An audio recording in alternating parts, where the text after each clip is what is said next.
Eh, ¿Qué tal? ¿Cómo No sé, claro. están? ¿Qué tal, Hola querido Leo, Leo? Hola Cristina, ¿qué tal todos? Daniel, César, Cecilia, JP. ¿Qué tal, Leonardo? Bueno, vamos a Bien. dar inicio a este segundo encuentro internacional de narrativa de terror. Tenemos a grandes invitados internacionales que van a ser parte de este evento. Tenemos a César Santibáñez. César nos acompaña desde el Perú, Leonardo Espinosa desde Chile, tenemos a Cristina Mars también desde Chile, JP Cifuentes desde Chile. Bueno, Eldon tenía que conectarse el día de hoy, pero va a ingresar el día de mañana, tuvo algún inconveniente. Y bueno, me acompaña mi querido amigo Daniel Collazos desde Perú, que bueno, vamos a estar conduciendo esta pequeña grabación que va a ser como una mesa redonda donde vamos a hablar de este tema que nos fascina tanto, que es la ciencia ficción. Empezamos entonces. A ver, vamos a ir con una pregunta bastante general. No, y ahora está en boca de todos, ¿no? La famosa inteligencia artificial. La inteligencia artificial, ¿amiga o enemiga? Esa es la pregunta. Podemos empezar con Cristina Mars. ay, ay, ay, es una difícil pregunta. Yo creo que nos vamos a tener que ser amigos de la inteligencia artificial dentro de poco. Creo que si aprendemos a usarla, si aprendemos a que ella confíe en lo que nosotros vamos a ir alimentándola, podríamos llegar a ser buenos amigos. Pero también, si vemos el lado pesimista de las cosas, podría ser algo bien terrorífico.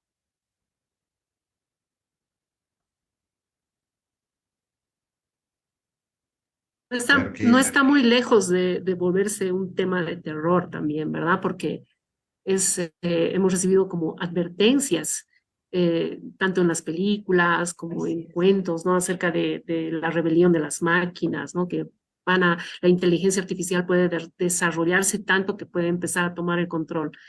Creo que Hemos esto también venía un poco anticipado, ¿no? Porque tenemos este mito en el Perú de la rebelión de los objetos también, ¿no? Que es un poco una gran anticipación al tema de la inteligencia artificial, ¿no? No sé, esto, de repente, César nos puede comentar de repente al respecto. Sí, sí, de hecho, aquí en el pueblo Moche, que es un pueblo que tuvo lugar en el siglo IV, hay una leyenda que está en un friso, en una pared muy grande, en la Huaca de la Luna, que habla acerca de unas brujas que hechizan a las herramientas de la gente y estas herramientas desarrollan brazos y piernas y empiezan a hacer una guerra a los pobladores. Entonces, el hecho de la herramienta en contra del hombre ya es un poco un predecesor de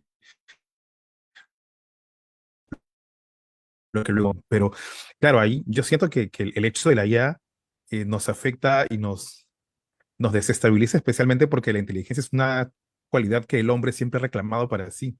Entonces es la primera vez que una máquina quiere hacerse de una habilidad de la que estamos orgullosos y por la cual hemos evolucionado hasta nuestros días. Estamos directamente amenazados por las máquinas que hemos creado. Y más aún cuando hablemos de la creatividad, que es un partidario absolutamente. Yo estoy segurísimo de que estamos delegando procesos mecánicos y el hombre se volverá más creativo, se podrá dedicar a otras cosas. Yo en mi trabajo la uso día a día. Me he vuelto muy amigo de ChatGPT. No lo saco a tomar porque,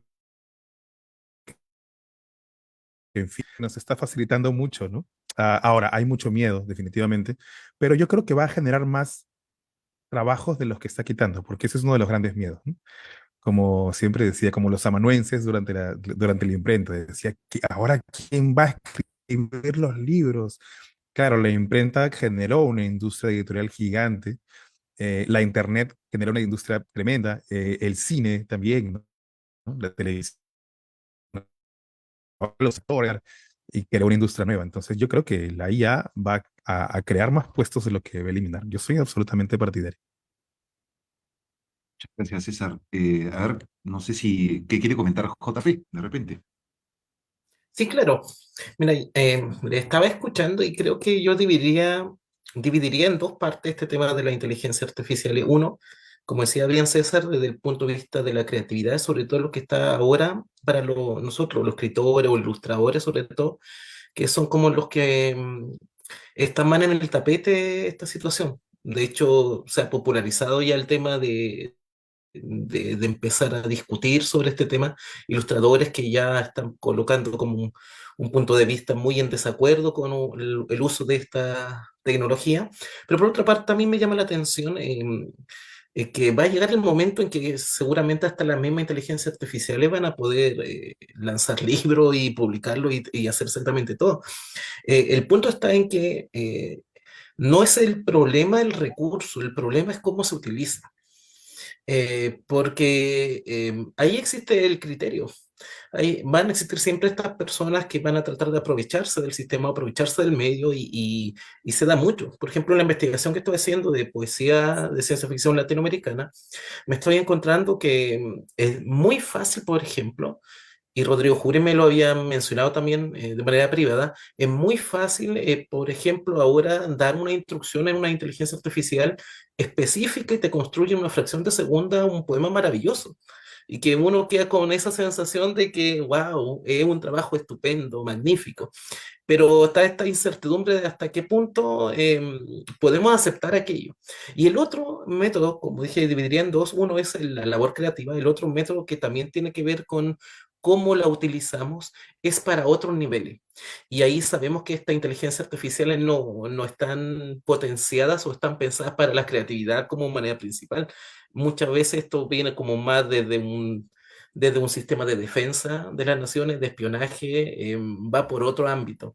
Entonces yo creo que el peligro o la gran amenaza latente va por ahí, en cómo los seres humanos o los estados, los políticos o quienes estén detrás de estos grandes imperios puedan ir desarrollando de buena manera estas inteligencias artificiales y no alterarlas para una manera de control, que es como el gran miedo que creo que debemos tener. Interesante lo que comentas, Pablo, JP, perdón. Esto, además, me has hecho incluso pensar o recordar este libro de David Muñoz, si no me equivoco, Despierta, Alan, ¿no es cierto? Esto, perdón, Leo lo tiene ahí justamente en la mano y nos lo vamos a hablar. Que lo he leído y está muy, muy, muy bueno, muy bueno. Eh, a ver, Leo, ¿qué nos comentas tú sobre esto, por favor? Sí, bueno, es un tema gigantesco con el que comenzamos, ¿ah? Es como es sin duda el gran temazo que ha estado en boga. También ordenando un poco lo que comentaron, usando estas divisiones de JP y realmente partiendo al igual que César, diciendo que en mi caso también estoy bastante como, digamos, a favor del desarrollo en general de la inteligencia artificial y lo que ello conlleve, pero por partes tal vez. En cuanto es al peligro o a lo terrorífico que a veces puede hacer, a mí me pasa que si bien, claro, existen esas la variable humana, lo que decía JP, ¿no? El cómo usarlo. Porque la otra parte, digamos así, llevándolo a imaginarnos como Skynet y cosas así, en mi caso, digamos que además de escritor de ciencia ficción, también soy médico y tengo, digamos, neurociencia y elementos tales, yo siento que todavía está bastante ajeno a realmente emular una mente más allá de una inteligencia. Eso por un lado, así como en cuanto a sacar las nubes de esos temores. Y en segundo lugar está el tema de las autorías, que en verdad yo creo ahí que el tema que sí amerita, por supuesto, por ejemplo, un Estados Unidos de mucha más producción, ahí sí de acuerdo que hay cosas que se tendrán que legislar, pero de ahí a coartar como las posibilidades creativas de la inteligencia artificial como una herramienta más, no, yo creo que eso sí lo tenemos que usar. Me gusta mucho, por ejemplo, leer a Ramiro Sanchís, de Uruguay, ¿no? Que él es bien así a favor, digamos, y ocupa argumentos interesantes en ese sentido, y siempre los agrega, ¿no?, la inteligencia artificial en esta como concatenación de producciones como parte de la historia humana, poco menos. O sea, que al final del día todos al momento de crear, incluso antes de que existieran inteligencias artificiales, nosotros mismos, digamos, plagiamos en cierto modo nuestras cosas previas, pero lo integra de una forma armónica al momento de pensarlo. Eh, por lo tanto, yo creo que esas son como las variables en sí. Y al igual que César, digamos, para no quedarme pegado hablando, con ChatGPT también he tenido momentos muy entretenidos. O sea, me acuerdo otro día, pregunta así, estaba leyendo a Kundera, autor, nada que ver, digamos, uno podría pensar en ciencia ficción. Y le pregunté a ChatGPT, oye, ¿cómo podría leer esto en clave de ciencia ficción? Para ver qué pasaba. Y ocurren fenómenos, ¿cierto?, que yo creo que son complementariamente interesantes. Creo que lo humano sigue predominando, si es como por englobar la idea, digamos.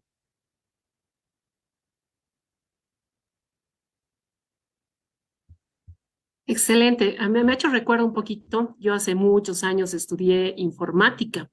Eso estoy hablando de los años de 1990 y tantos, 99.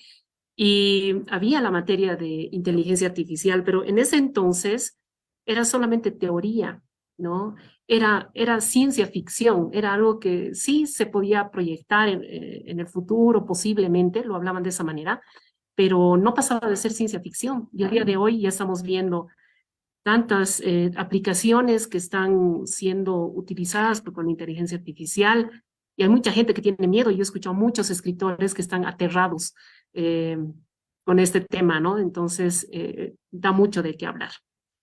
Daniel. Sí, totalmente, ¿no?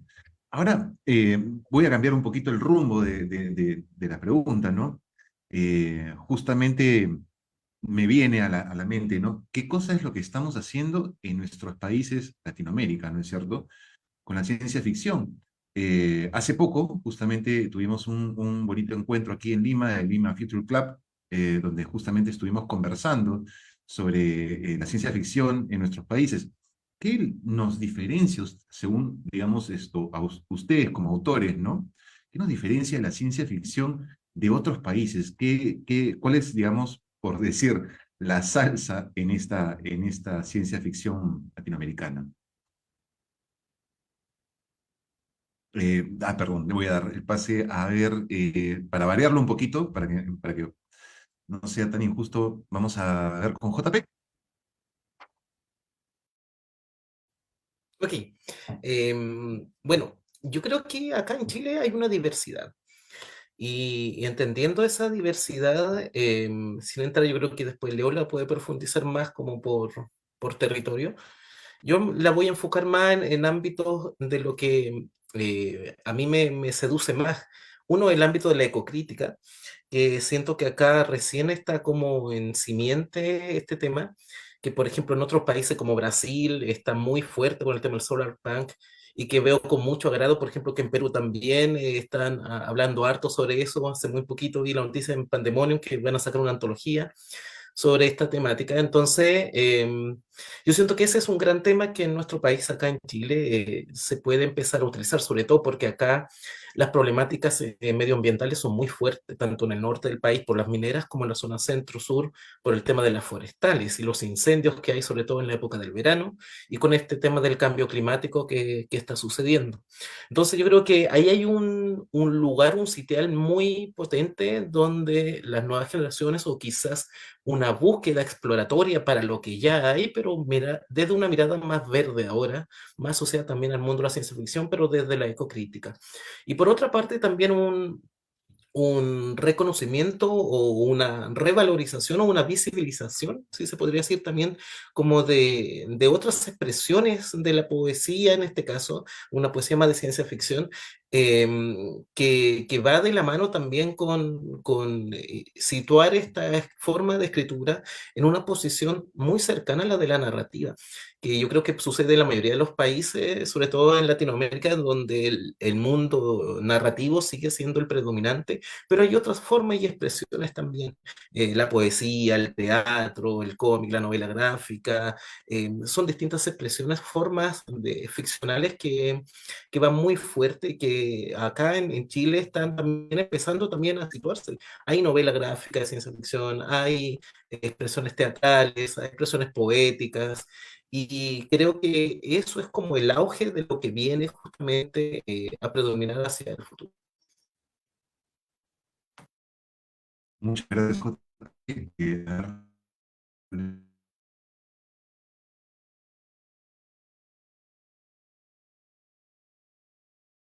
Estoy de acuerdo con lo que dice él, que tal vez lo que uno piensa en cuanto a un desarrollo tal vez latinoamericano, o si uno tuviera que regionalizarlo en bloque.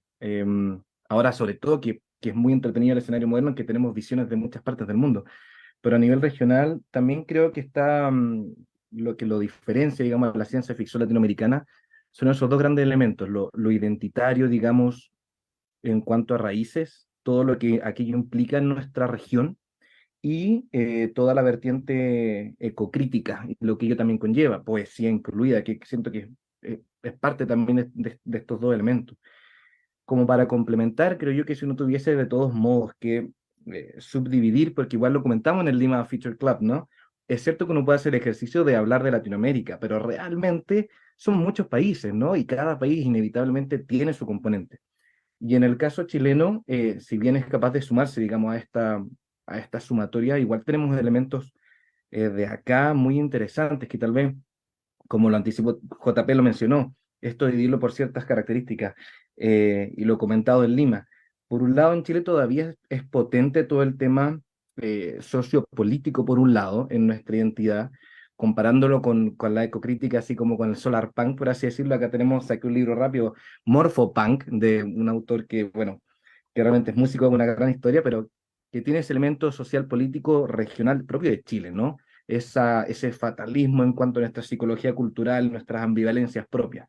O lo mismo la obra de Armando Roselot, Cristina Mars, y así. Y también tenemos otros elementos interiores de Chile, digamos, donde uno puede, por ejemplo, hablar de las diferencias entre lo que es Chile metropolitano, así como el Chile regional. Son distintas las obras que tenemos en el norte, donde nos juntamos un poco con Perú. Ahí, por ejemplo, estoy pensando, tengo a mano, a ver, este trabajo que salió en Chile y en Perú, ¿no? Que fue un proyecto binacional, eh, que toma temáticas de ambos países, pero conllevadas a un elemento histórico. Tenemos todo lo que es el Valle Central, tenemos el centro sur donde está JP, por ejemplo, o incluso la Patagonia. Entonces, si bien, o englobándolo, tenemos ese regionalismo en cuanto a identidad y lo ecológico en cómo se pueda trabajar, a la vez Chile al menos también tiene esos elementos todavía bien fuertes, su elemento, digamos, social propio y su subdivisión regional propio de nuestra geografía larga, digamos. Así que eso al menos como una pincelada. Muchas gracias, Leo. Cristina, ¿te gustaría comentarnos algo? Sí, mira, me pareció súper interesante lo que dijo Leo sobre el tema de la crítica social. Yo la verdad es que soy como muy principiante en esto de la ciencia ficción, estoy como dando mis primeros pasos y quizás no conozco tanto como acá mis colegas chilenos que están súper instruidos en el tema, pero yo lo veo como desde el punto de vista de una escritora principiante. Y he leído varios libros que tienen ese elemento de la crítica social y lo llevan como una cosa más de apocalipsis, la cosa apocalíptica. Y eso para mí es súper interesante de desarrollar. ¿Ya? Creo que como escritora a mí me parece un elemento muy interesante. Tengo un escrito por ahí que tiene mucho que ver con el tema apocalíptico, el fin del mundo. Y es lo que yo he visto de la inmersión en este mundo de la ciencia ficción y por lo menos para mí creo que hay mucho más que podemos hacer con este elemento. Y particularmente a mí me gusta mucho. Así que creo que por ahí podríamos tener bastante material. Claro, yo creo que somos un poquito de esto, posapocalípticos o apocalípticos, no todos, pero algunos en Latinoamérica, ¿no, Cristina? Muy bien, muchas gracias. César, ¿qué nos cuentas tú, por César. favor? Sí, bueno, a mí me súper suena lo que dice JP de la poesía de ciencia ficción, porque apenas lo mencionó me quedé pensando, claro, hace algunos siglos el elemento de asombro del ser humano era la naturaleza, ¿no? Lo bucólico. Y ahora como urbanitas no tenemos contacto con la naturaleza. Nuestro asombro parte de la tecnología. Entonces, el hecho de que haya poesía de ciencia ficción tiene todo el sentido del mundo porque nuestro asombro parte de ahí. Bueno, en el Perú, la fin siempre ha marcado nuestra vida. Tenemos diferentes lecturas, incluso de que hay emociones o naciones que existen debajo que no depende de algún sector. Es que es curioso, el fenómeno tecnológico ha marcado muchas diferencias en una sociedad ya de por sí desigual, ya de por sí que no se entiende. La tecnología ha acrecentado esas diferencias y ha evidenciado la vulnerabilidad de ciertos grupos sociales que no tienen acceso a la tecnología, o al menos eso se los han hecho creer. Hay una porción grande de Occidente que hace creer a algunos pueblos originarios, por ejemplo, que un pueblo y una tecnología no es tecnología. Entonces, desde ese prejuicio han caído en este concepto de que lo que yo tengo, mis formas de resolver el mundo no son tecnológicas, no son folclóricas, son artesanales. Dentro de Equipapacha, que es el colectivo en el que formamos parte también junto con Daniel, y estamos luchando por entender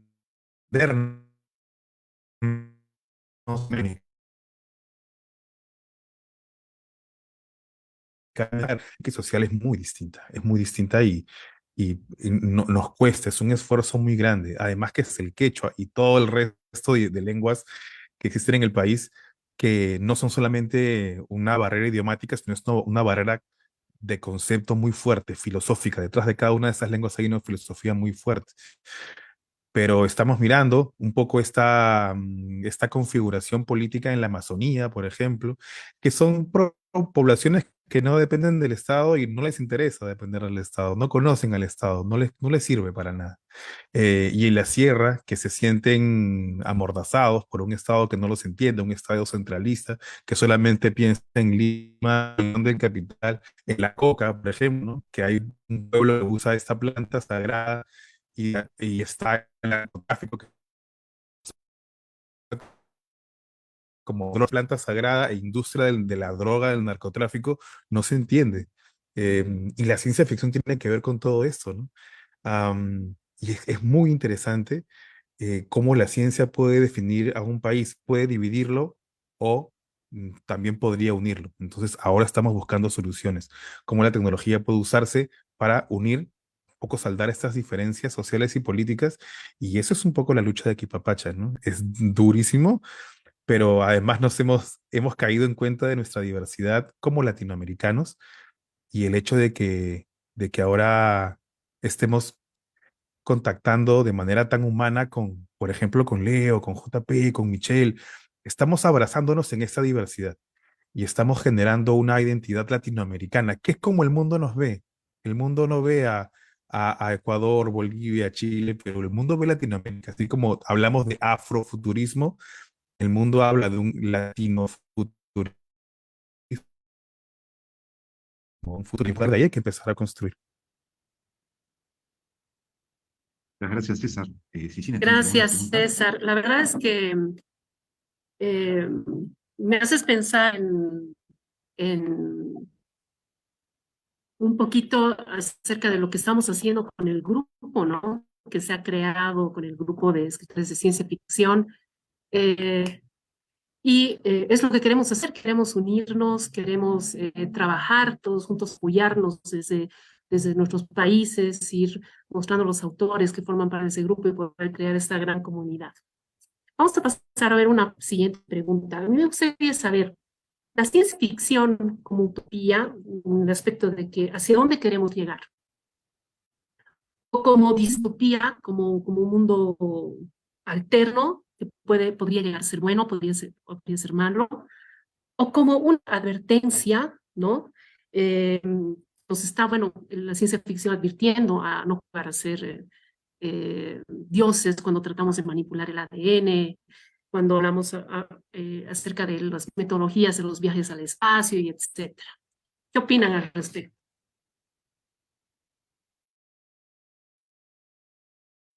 A ver, le damos la palabra de repente a Leo para que comience esta vez esta ronda, ¿no?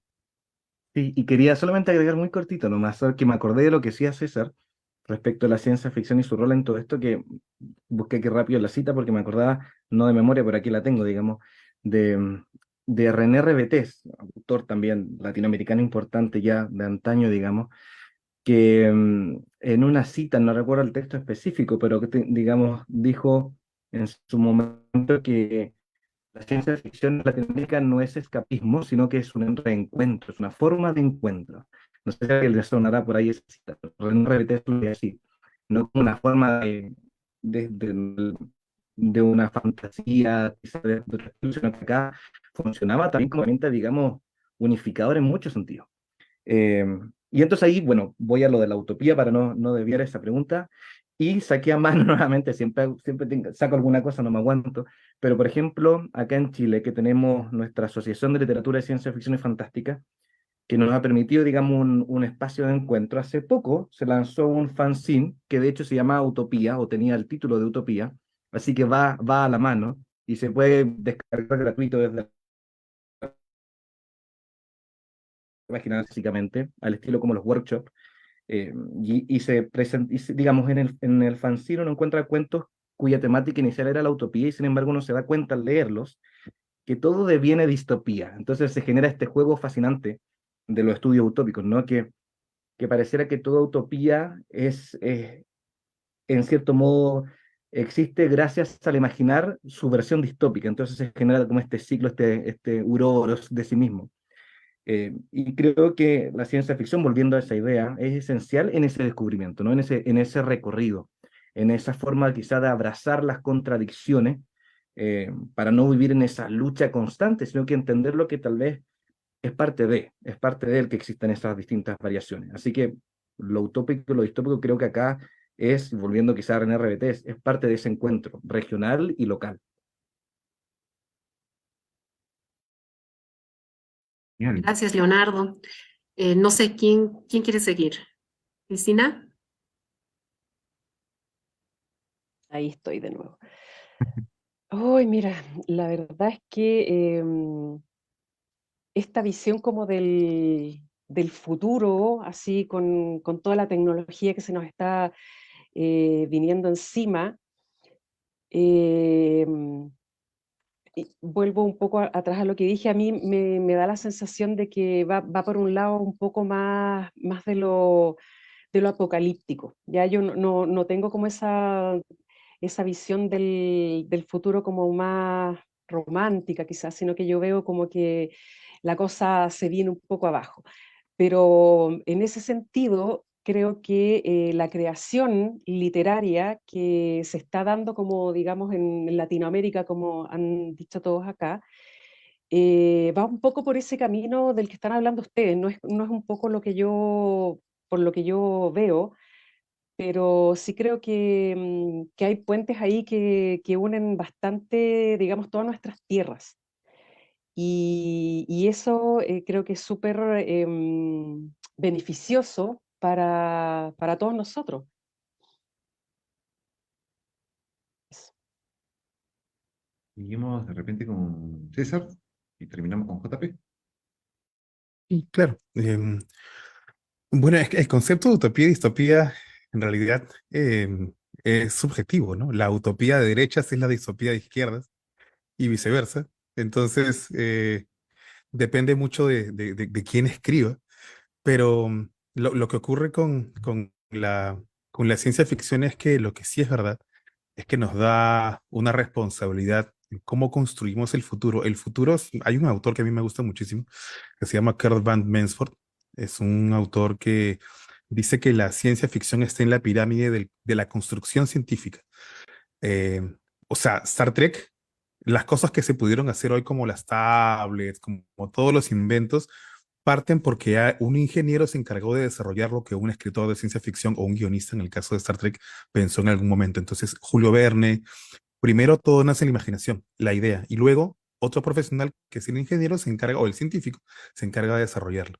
Entonces, yo creo que está en la responsabilidad, es una responsabilidad de los escritores de ciencia ficción construir nuestra propia utopía, ¿no? Darnos cuenta de que la utopía también se puede construir de a pocos. De hecho, al respecto, em, siento yo que el escritor de ciencia ficción tiene un rol urgente en este momento. Hemos atravesado, que estamos saliendo de un momento bisagra de la historia humana con la pandemia, Y creo que es responsabilidad nuestra demostrar que nuestro género es tan útil como cualquiera, ¿no? Quizás es uno de los más útiles de los géneros de mal llamados escapistas, como dicen muchos. Nuestro género puede construir el futuro. Y claro, para eso tenemos que caer en cuenta de que hay un vacío, por lo menos hablando desde el punto de vista del Perú, hay un vacío entre la innovación y la divulgación científica desde el punto de vista narrativo. Se hacen muchas cosas en este país. Hay muchísimos hubs, muchísimos centros de innovación tecnológica, pero no se está comunicando bien. Y yo creo que ese es el rol del escritor de ciencia ficción. Enterarse de lo que está pasando es una labor de investigación. Hay que ir a buscar a los centros. De hecho, voy a cometer una infidencia, pero ahora estoy trabajando con el gobierno de aquí y el gobierno de algún otro país hermano de Latinoamérica en ese sentido, para cerrar esa brecha, para comunicar ciencia y para hacer que las personas no padezcan el trauma de cuando se implementa una tecnología, siempre hay una lucha, siempre hay un miedo. Entonces, si nos adelantamos y vendemos narrativamente esa implementación, la población va a asimilar mucho más fácil esa implementación tecnológica. Entonces, un poco por salud mental, el trabajo que tenemos es muy importante. Entonces, construir nuestra utopía es una labor. Y claro, no es fácil, ¿no? Es bancarse un trabajo bien fuerte, pero es eso, lo que nos ha tocado. Hemos elegido este camino tan bonito y hay que construirlo, ¿no? Eso es. Sí. JP, por favor.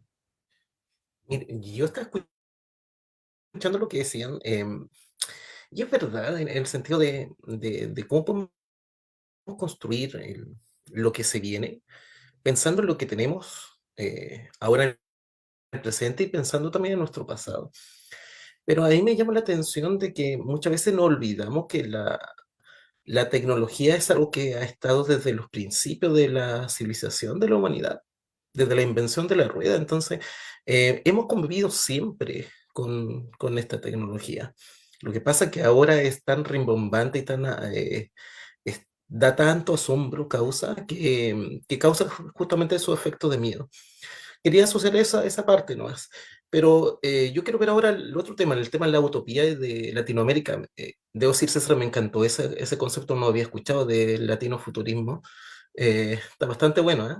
No sé, acúñalo si es que no está por ahí desarrollado, pero está bien potente. Y yo creo que va por ahí. Yo creo que va por ahí. Yo creo que ahí tenemos un desafío con nosotros los escritores. Tenemos un desafío, las organizaciones, quienes realizan la feria. Tenemos el desafío de actuar como bloque. Yo siento que más allá de ver cada uno de nuestros países cómo se desarrollan los procesos ficcionales, creo que tenemos que darnos cuenta que la realidad latinoamericana, más allá que puede ser muy diversa, lo que pasa acá en los países andinos con lo que pasa en los países caribeños, por ejemplo, sigue siendo una misma tendencia. Hay un puente en común. Y en ese puente en común es donde tenemos que buscar la fortaleza de actuar como bloque. Yo creo que hacer esos procesos que cuestan, pero que son tan relevantes, van a ser provechosos. Y creo que estos mecanismos tecnológicos como Zoom ahora, que no necesariamente estamos todos reunidos en un mismo lugar, no estamos lamentablemente todos en Cochabamba, que nos encantaría estar allá, pero estamos deambulando, construyendo a partir de lo tecnológico para crear estos significados. Entonces yo siento que va hacia allá. ¿Cuál va a ser la gran utopía o el gran sueño? Yo creo que es ese, el sueño de lo que decía César, este latino futurismo, en donde seamos capaces de ver, de acuerdo a nuestras distintas realidades, elementos en común para que desde el resto de las cosmovisiones, desde el mundo asiático, África, Estados Unidos o Europa, vean de que en Latinoamérica es tan fuerte la ciencia ficción como era antes en el mundo anglosajón.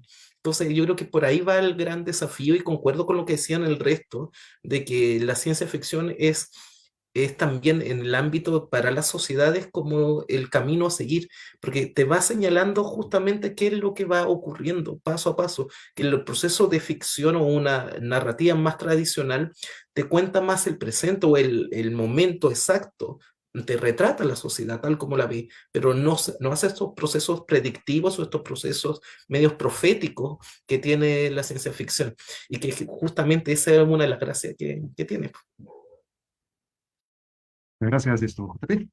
Sí, quisiera agregar algo, ¿no? Justamente César nos hablaba del tema de los puentes, tecnología, ¿no? Recuerdo que a César y a mí nos dijeron en un momento que la escritura era tecnología y fue como que nos voló la cabeza, ¿no? Creo que estamos muy acostumbrados a pensar en la tecnología como algo espectacular, ¿no? Como la espectacularidad de la tecnología. A eso va un poco mi pregunta, ¿no? Ya estamos hablando de repente, eh, digamos esto, que existe esta tecnología. ¿Ustedes creen, aparte que ya creo que está muy claro de que la ciencia ficción no es escapista, ustedes creen que la ciencia ficción necesita del pasado, se necesita ese pasado para poder construir, digamos, especulaciones de nuevo futuro? Porque, claro, también me gustaría invitarlos a dar un poco, estoy juntando dos preguntas que tengo en la cabeza en una. Eh, Generalmente me ha pasado a mí, ¿no? Cuando he tenido que escribir ciencia ficción por primera vez, pensar, tengo que predecir el futuro, ¿no? Y creo que eso no es tanto la ciencia ficción, no es el predecir el futuro, ¿no? Pero ¿de qué tanto se vale la ciencia ficción del pasado, ¿no? A ver, no sé, de repente podemos comenzar por Cristina, de repente, ¿te parece, Cristina? Eh, claro que sí, tiene que basar en el pasado porque es nuestra historia y de ahí, del pasado, vamos avanzando. Entonces, eh, sin ese desarrollo anterior, no podríamos mirar hacia un futuro, creo yo. O sea, es muy importante lo que, como decía JP, o sea, inventamos la rueda. De ahí para adelante vinieron todas las demás tecnologías. Es muy importante el pasado, creo yo. Muchas gracias, Cristina, muchas gracias. Hace Eh, un poquito, perdón, Daniel, sí, em, pensar acerca de si es que ahorita somos el reflejo de lo que los escritores de ciencia ficción de los años 70 escribían. O sea, llegó realmente a cambiar así como ellos imaginaban el mundo, ¿o no? Podemos, no sé, darle lugar a Leonardo para que nos pueda hablar un poquito del tema. Bueno, ahí son dos cosas, digamos, pero partiendo por lo que decía Cecilia al tiro, digamos, y retomo un poco también lo que decía César en un momento, eh, yo creo que sí juega un rol en la construcción misma de la realidad de nuestras sociedades y civilizaciones. Lo que decía César, ¿no? O sea, hay estudios, ¿no? Que demostraban, me acuerdo que se hizo en Estados Unidos eso de cuántos, digamos, ingenieros aeroespaciales eran a la vez fanáticos lectores de ciencia ficción, entonces existía ese correlato. Y que también recuerdo que en China también se ha estudiado eso, o sea, la importancia de el incentivo de esta forma de literatura, de esta forma de ficción, porque en efecto construye, digamos, realidades, o al menos las orienta de alguna u otra forma. Así que en cuanto a relevancia también, yo soy de los que cree que es primordial en muchos aspectos. Y respecto a pasados y el tiempo en general, creo que la ciencia ficción también, a su vez, y sea cual sea el nombre que adquiera, porque si uno quizás se va hacia atrás, aún no se acuñaba la palabra ciencia ficción, pero no significa que aún no existiera en cuanto a su forma, en cuanto a lo que es ciencia ficción. Eh, y en ese sentido, por ende, creo que la ciencia ficción, así como requiere del pasado, más bien puede hacerse desde cualquier tiempo. Se ha hecho ciencia ficción cuando aún no se llamaba ciencia ficción, eh, y se seguirá haciendo, por así decirlo. O como decía Rocío Quispe en Perú, eh, uno puede hacer, digamos, ciencia ficción desde el mismo pasado y ahí se conjuga todo el tema de las historias alternativas, digamos. O sea, está todo eso. O incluso más allá, estoy pensando en fuera del tiempo o alejándose incluso del tiempo como de linealidad pienso en el cuento de Ted Chiang, que es maravilloso, que se hizo película, ¿no? Arrival, que tiene que ver con la teoría, digamos, del lenguaje y su capacidad de forjar a la vez el pensamiento y por ende cómo concebimos el tiempo. Por lo tanto, creo que efectivamente, o sea, está más que dependiendo es parte de esta gran temporalidad. Así que Eso podría decir, digamos, eso se me ocurre en ese sentido, sin irme tanto en, digamos, en, en la abstracción, pero sí. Gracias, Leonardo. Bueno, dice, ¿no?, que la humanidad se resistía a, a saltar al siglo XXI, ¿no? Nos estábamos aferrando al siglo XX, todavía no nos soltábamos, cuando teníamos tecnología que ya estaba disponible para utilizar, incluyendo lo que ahora estamos utilizando, el Zoom, que nos está congregando en esta grabación, estando en diferentes países. Pero tuvo que suceder algo realmente muy grande, como fue el tema de la pandemia, como para que nosotros realmente soltemos el siglo XX y nos adentremos al siglo XXI. ¿No es así? No sé qué nos pueden comentar, Juan Pablo, César. ¿Te parece si comenzamos, JP? Justamente. Ya, ok. Em, estaba pensando lo que decían, porque han habido como tres preguntas ahí dando vuelta. Rápidamente, el pasado, por supuesto, no se puede vivir una sociedad, no se construye en base a un presente y prediciendo el futuro. Lo mismo las narrativas o la ciencia ficción. Necesitamos del pasado. Y en el pasado nos vamos a dar cuenta que han habido grandes intentos y muy buenos escritos y escritores que quizás no estaban categorizados dentro del ámbito de ciencia ficción, pues quizás en esa época había hasta una especie como casa de bruja, porque era como muy mal visto. No sé, estoy hablando del siglo pasado, en la primera parte del siglo, hablar sobre ciencia ficción era prácticamente una literatura juvenil o era una literatura clase B o clase C incluso muchas veces. Entonces, pero está. Por ejemplo, solamente mencionar, oye, que Leo mostró varios libros, está este, pues, el Latinoamérica Editada, donde justamente acá hay un recorrido por toda Latinoamérica en su primera versión, en donde donde Cristóbal, junto con el resto de autores, hacen este recorrido por América del Sur. Y ahora viene la segunda parte que va a ser sobre los países del Caribe hasta llegar a México, donde van a hacer justamente este recorrido de cómo desde el pasado hasta la actualidad la ciencia ficción ha dicho presente. Y ya se está pensando ahí a grande rasgo una tercera parte, ya, pero eso más como en el ámbito de poesía, pero eso más adelante. Siguiendo más adelante, los poetas o los narradores del pasado nos ven como las sociedades ahora, que fue otra pregunta que hicieron, sí. Hay una autora chilena que es la Hilda Cádiz, que es una profesora que se jubiló y cuando se jubiló recién escribió sus primeros libros, ¿no es cierto, Leo y Cristina? Y fueron muy poco conocidos, ya junto con el resto de su pensión, la platita que tenía, y publicó ahí una edición muy sencilla. Resulta que es un libro tremendo, el de Ficciones de la Quinta Era Glacial, porque habla justamente del tema de la ecocrítica, el tema ahora del cambio climático en una época en donde todavía no había grandes elementos que hicieran aparecer de que ahora en la actualidad estamos viendo estas crisis. Imaginen, ven estos días cómo está Brasil, por ejemplo, con la temperatura.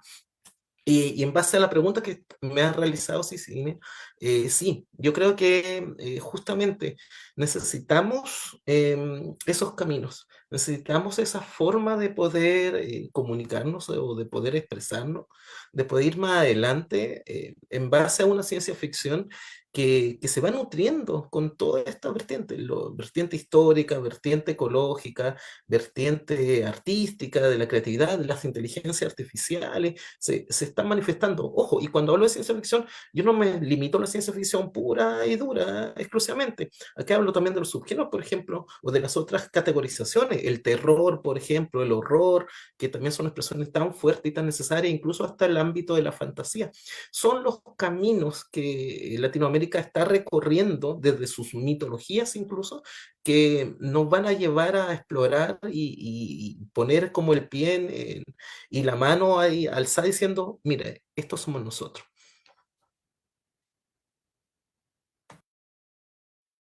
Gracias, Bueno, Juan Turno a Pablo. César, ¿no? Gracias, sí, sí, sí, JP. yo quería comentar muy rápido acerca de algunas pinceladas de estos temas que estaban mencionando que me parecen muy interesantes.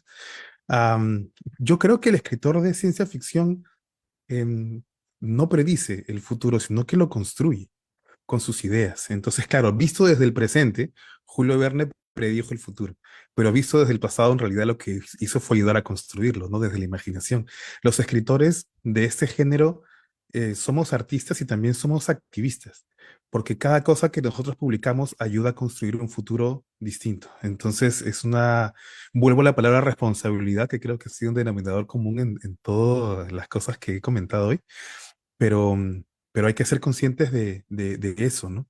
Alguien en algún momento podría inspirarse en algo que escribió Leo, JP, Cristina, Daniel, Cecilia, yo para construir algo.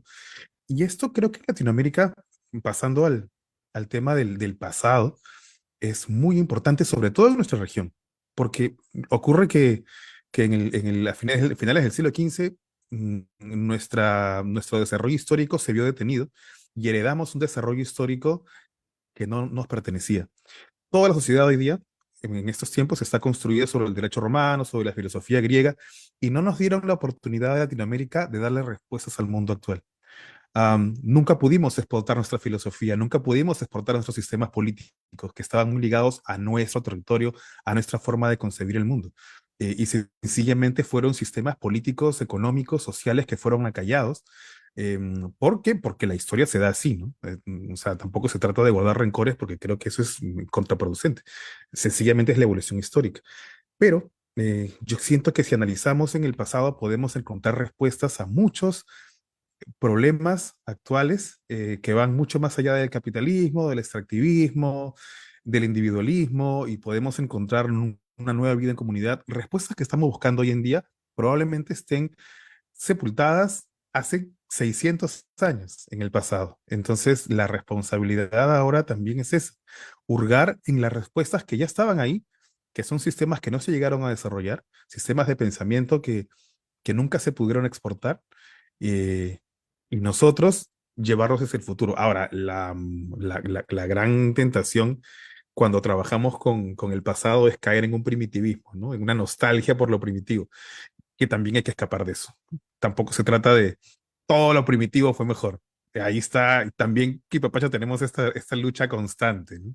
No queremos caer en este primitivismo, sino que queremos entender estos sistemas para impulsarlos hacia allá. O sea, no deshacernos del presente, sino construir a través de un pasado, pero desde donde estamos hacia adelante.